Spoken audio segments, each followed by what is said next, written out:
좋아요, 구독. 이 경기 침체의 전반 근거 하나씩 좀 살펴보도록 할 텐데요. 한동안 잠잠했던 이 인플레, 물가에 대한 우려는 지표가 발표될 때마다 시장이 안도한다 또는 또 불안한다라는 그런 불안한 요인으로 일으켜지고 있습니다. 시장도 연준의 판단에 주목하면서 일희일비하는 모습인데요. 현재 물가 상황 정점 확인은 맞다고 보시나요? 네, 맞습니다. 물가는 뭐 정점을 찍은 것 같고요. 뭐 지금 미국 물가도 지난 6월에 9.1% 전년 동월비 정점을 찍고 내려오고 있고요. 적지 않게 내려왔습니다. 지금 2%포인트나 내려왔고 또 전월 대비로도 지금 최근에 나온 11월 물가 근원 물가 기준으로 전월비 0.1%는 정말 조금 낮은 물가죠. 정말 오랜만에 보는 물가.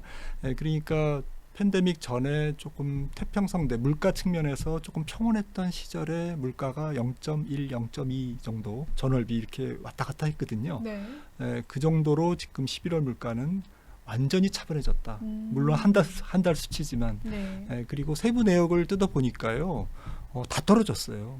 다 떨어졌고 네. 지금 안 떨어진 게 뭐 계란값이라든지 신선 채소 이런 것들이 안 떨어졌는데 이것도 조금 뭐 계절성이 있기 때문에 내년부터는 떨어질 것 같고요. 네. 또 약간 물가에서 고약한 게 하나 있는데요. 그게 주거비거든요. 그렇군요. 근데 주거비가 지금 뭐 물가를 산정하는 미국 노동통계국의 어쨌든 기준으로는 아직 안 떨어졌습니다. 하지만 진로라든지 이런 부동산 전문 업체들이 지금 판단하는 물가를 대입해 보면 지금 떨어지고 있습니다. 주택 경기가 지금 한 4, 5개월째 지금 계속 냉각되고 있거든요. 네. 빠르게 지금 식고 있기 때문에 임대료도 내년부터는 본격적으로 내려갈 것 같습니다. 그래서 그렇군요. 종합적으로 그동안 이제 서비스업 물가가 조금 버티고 있었는데 이 서비스업 물가마저도 11월 CPI를 보니까 이제 떨어졌더라. 그리고 그 전에 올랐던 상품 물가는 이미 더 떨어지고 있더라라는 측면에서 마지막 한두 개의 퍼즐만 조금 더 완성되면 내년도의 물가는 의외로 조금 많이 떨어질 것 같은 느낌도 듭니다. 그렇군요. 일단은 현재 인플레의 상황에 대해서 이야기를 해주셨습니다. 물가가 정점이냐라고 질문을 했는데요. 좀 박사님께서 이제는 좀 정점이 맞다. 11월부터 CPI가 좀 떨어지고 있다. 차분해지고 있다라는 말씀 해주셨습니다.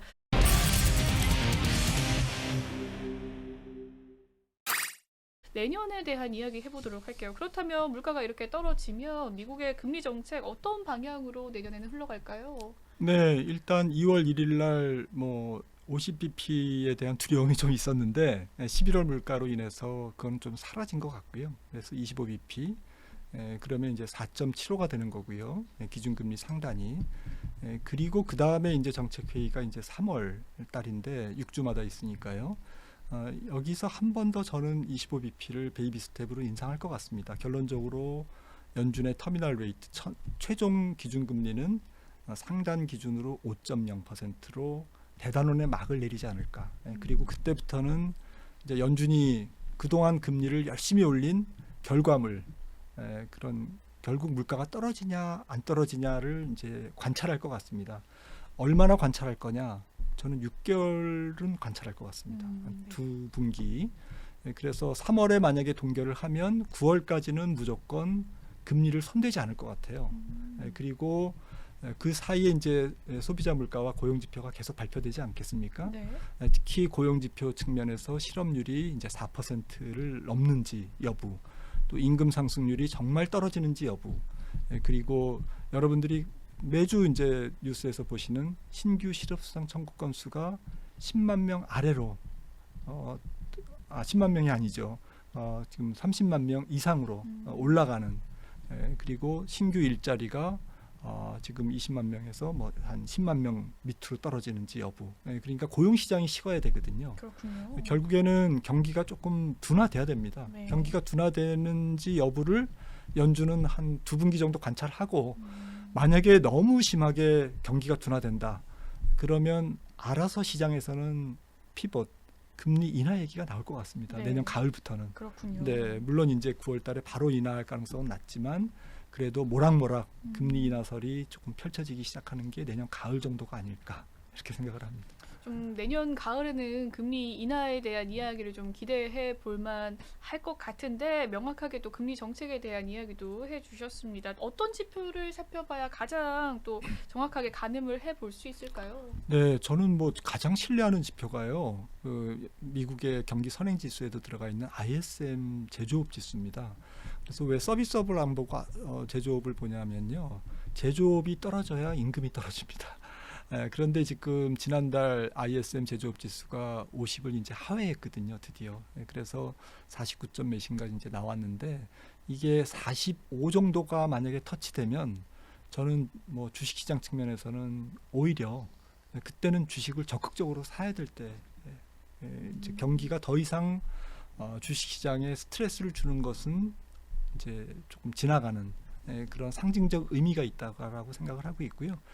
이 정도 ISM 제조업 지수가 한 45 정도, 50이 이제 기준선이지 않습니까? 네.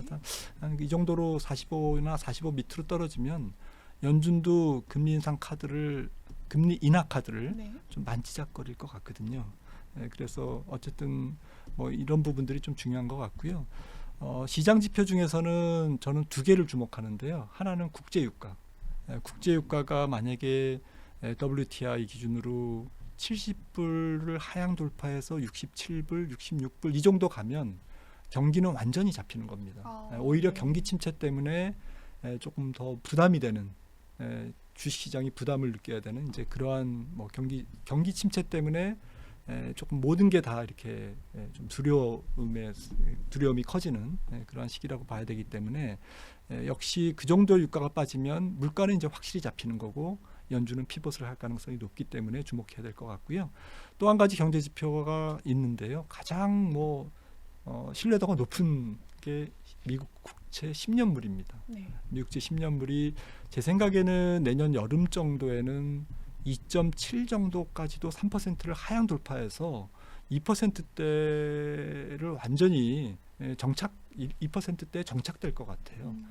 그 정도가 되면 주식시장의 밸류에이션은 금리 대비 밸류에이션은 굉장히 편안해집니다.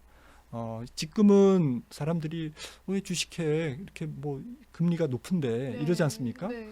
근데 금리가 이제 2.7 뭐 3% 깨고 내려가면 이제 금리의 매력이 없는 거죠. 그렇군요. 네, 그래서 슬금슬금 이제 주식시장으로 조금 들어와 볼까?